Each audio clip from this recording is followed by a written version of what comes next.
मित्रों, आप गरीब हैं, अमीर हैं, इन चीजों की चिंता छोड़ दो दोस्तों।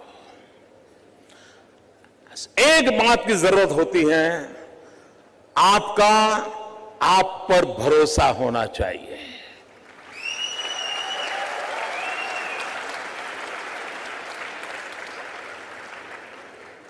मित्रों, मेरे परिवार में 7 पीढ़ी में राजनीति का रवि मालूम नहीं है। मेरे परिवार में कोई राजनीति क्या होती कुछ पता नहीं मेरे परिवार में। और मेरा बैकग्राउंड भी बिल्कुल सामान्य गरीब परिवार का है। आप में से बहुत कम लोगों को मालूम होगा, मैंने पहली बार अभी 2 दिन पहले दिल्ली में आया था तो पहली बार अपने मुंह से मैं बोला था, मित्रों, मैं बचपन में रेल के डिब्बे में चाय बेचता था।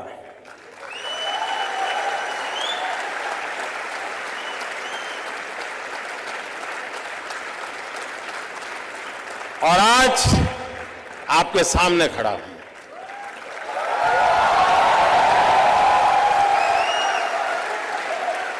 और इसलिए दोस्तों, आप ये चिंता छोड़ दीजिए आपका बैकग्राउंड क्या है। बिल्कुल घबराइए मत दोस्तों। आप किस परिवार में पैदा हुए हो, किस अवस्था में पैदा हो, चिंता छोड़ दीजिए दोस्तों। अगर आपके दिल में समाज के लिए, देश के लिए करने की आग है, निकल पड़िए दोस्तों, रास्ता अपने आप मिल जाएगा।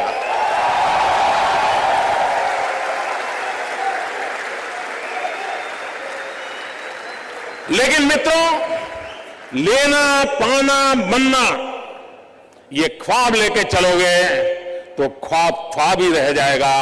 लेकिन देने के मिजाज से निकलोगे तो दुनिया आपके चरण चूमने लग जाएगी। ये मैं आपको विश्वास देता हूं।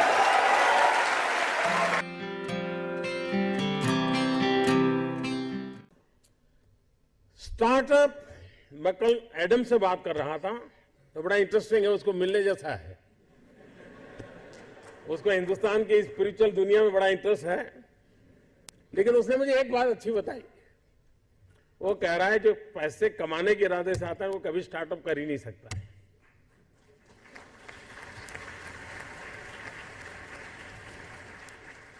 जो कुछ करने के इरादे से आता है, पैसे उसके लिए बाय प्रोडक्ट होते हैं। और आप सबने देखा होगा कि आप लोगों ने जब शुरू किया होगा तब आपने बैंक बैलेंस क्या होगा ये कभी नहीं सोचा होगा। लेकिन किसकी जिंदगी में क्या बदलाव लाता हूं यह सोचा होगा, तब हुआ होगा।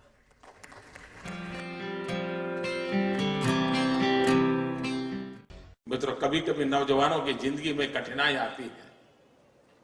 सुबह अगर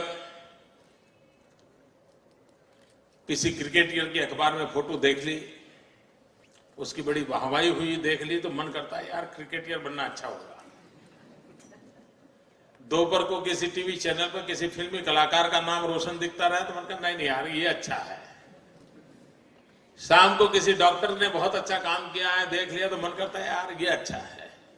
यानी कई नौजवान मिलेंगे आपको, हफ्ते में 3 नई नई योजनाएं बताएंगे और आप भी परेशान हो गए। यार पिछले हफ्ते तो कह रहा था कि मुझे बिजनेसमैन बनना है और इस हफ्ते कह रहा है नहीं मुझे तो पॉलिटिशियन बनना है। मित्रों, ज्यादातर लोग ऐसे हैं जिनकी इच्छाएं रोज जन्म लेती हैं और ज्यादातर इच्छाओं का बाल मृत्यु हो जाता है। मित्रों, ऐसी क्या इच्छा होती है जिसका बाल मृत्यु हो जाए? कुछ लोगों की तो इच्छा ऐसी होती है जिसका गर्भधारण ही नहीं होता।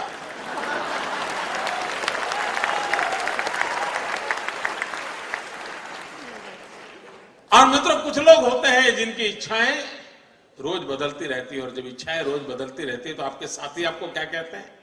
आपको यही कहेंगे यार छोड़ो, वो तो बड़ा तरंगी है, वो सुबह शाम नई नई चीजें सोचता रहता है, वो बेकार है यार, वो तो ऐसे ही उठपटांग बातें करता है। ऐसे कैसे ही होता है ना। मित्रों, मेरा कोई नौजवान साथी ऐसा नहीं होना चाहिए जिसकी इच्छाएं लोगों के लिए मजाक का कारण बने।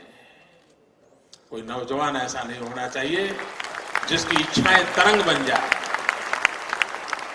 और इसलिए मित्रों, आवश्यक है और कोशिश करनी चाहिए। इच्छा बुरी चीज नहीं है। लेकिन इच्छाओं को बदलते रहना बुरी चीज है। इच्छाएं स्थिर होनी चाहिए, और अगर इच्छा स्थिर है तो संकल्प बनती है,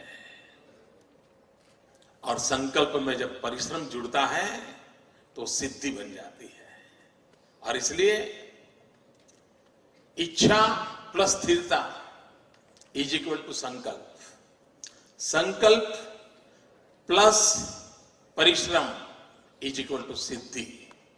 इस छोटे से अर्थ अलजेब्रा के समीकरण को लेकर के हम जिंदगी को बनाने की कोशिश करेंगे तो मैं मानता हूं मित्रों कि हम जीवन में कभी विफल नहीं हो सकते।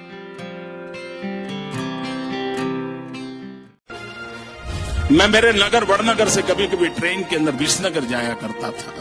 एक 12-15 साल का किशोर जिसको पोलियो हुआ था, कमर के नीचे का शरीर काम नहीं कर रहा था, वो मुश्किल से ट्रेन के अंदर चढ़ गया।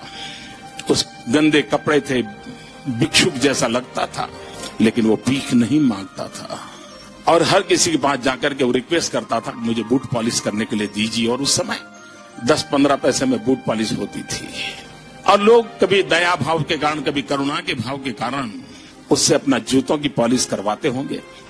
लेकिन मैंने देखा पॉलिश वाले करने वाले बहुत देखे थे, लेकिन इस बच्चे की तरफ मेरा ध्यान गया। मैं देख रहा था क्या कर रहा है। उसने क्या किया, अपने गंदे टूटे फूले झोले में से उस दिन का टाइम्स ऑफ इंडिया निकाला और उस पर लिखा था, ग्राहक के प्रति उसने लिखा था कि आज का दिन बहुत ही शुभ हो, आपकी यात्रा शुभ हो, आपके सारे काम सिद्ध हो। अंग्रेजी में उसने छोटा वाक्य लिखा था। और जैसे ही उसने जूते दिए पॉलिश करने के लिए, तो इसने उनके हाथ में टाइम्स ऑफ इंडिया पकड़ा दिया। उस ग्राहक को भी लगा कि 10 पैसे में पॉलिश हो रही है और 1 रुपये का अखबार पढ़ने को मिल जाता है। इस घटना को मैं देख रहा था, तो मैंने उस बालक को पूछा, मैंने कहा भाई तुम हो कौन? बोले मैं कर्नाटक का हूं, कोई परिवार में है नहीं, मेरी शरीर की हालत अच्छी नहीं है, लेकिन मैं सम्मान से जीना चाहता हूं, इसलिए मैं यहां पहुंच गया हूं, करते करते काम कर रहा हूं। और बोले मैं लोगों की सबसे अधिक सेवा करना चाहता हूं। बोले हर दिन सुबह 1 टाइम्स ऑफ इंडिया खरीद लेता हूं और दिन भर में 25-30 लोगों की जब पॉलिश करता हूं, 5 मिनट 7 मिनट पॉलिश करता हूं, उतनी देर वो अखबार पढ़ लेते हैं और मुझे आशीर्वाद भी देते हैं, पैसे भी देते हैं। मैंने इस दृश्य को देखा, तब मुझे गीता पूरी तरह समझ आ गई। मुझे लगा इसको कहते हैं योग कर्मशु कौशलम। पॉलिश करने वाले काम को उसने योग बना करके जिस प्रकार से उसमें प्रोफेशनलिज्म ला करके काम किया था, और यही तो योग कर्मशु कौशलम है, जो जिंदगी को जोड़ देता है, कार्य में जीवन को जोक देता है। वो यौगिक अवस्था को प्राप्त करके जीवन में एक अद्भुत अनुभूति का एहसास करता है। संगठन का काम करना, ये उनका जो मूलतम कार्य है वो है। कई प्रांतों में पार्टी का काम करते रहे हैं, और जिन लोगों के साथ काम करते रहे हैं उनको भी लगता है कि वो टफ टास्क मास्टर हैं, डिसिप्लिनरियन हैं, नए नए आइडियाज उनको सूझते हैं। अगर वो चुनाव लड़वा रहे हैं पार्टी को किसी प्रांत में, तो उसमें भी वो क्रिएटिव हैं।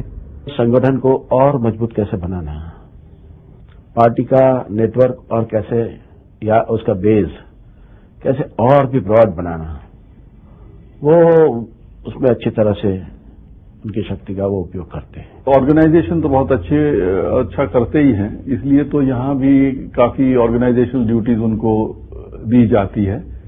सो that there is no question that he is a very good organiser. राजनीतिक के रूप में मैं ये मान सकता हूँ कि उनकी और हमारी विचारधारा में चाहे जितनी भी भिन्नता हो, पर वो अपनी विचारधारा के प्रति प्रतिबद्ध राजनीतिक हैं, और उनके बारे में जो आम धारणा है वो ये है कि संगठन के में उनकी बड़ी अच्छी पकड़ है।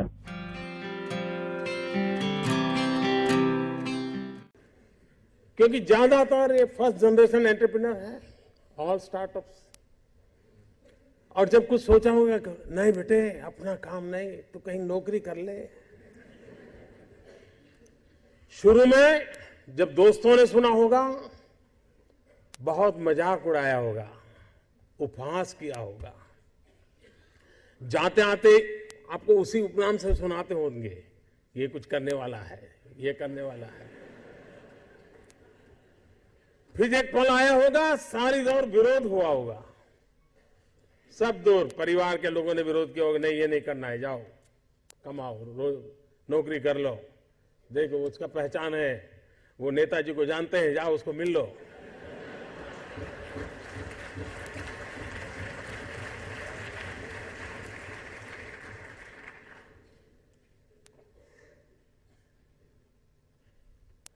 उस विरोध के बावजूद भी जो टिके होंगे, आज सब लोग कहते होंगे कि यार इसने तो कमाल कर दी, कुछ ऐसा मुझे भी करना है। हर किसी के स्टार्टअप की जिंदगी की यही कहानी है। एक भीतर से एक ऊर्जा होती है, भीतर में सपने होते हैं, उसके साथ खप जाने का इरादा होता है, तब जाकर के परिस्थितियां पलटती है। और दुनिया में हर किसी ने यही किया होगा।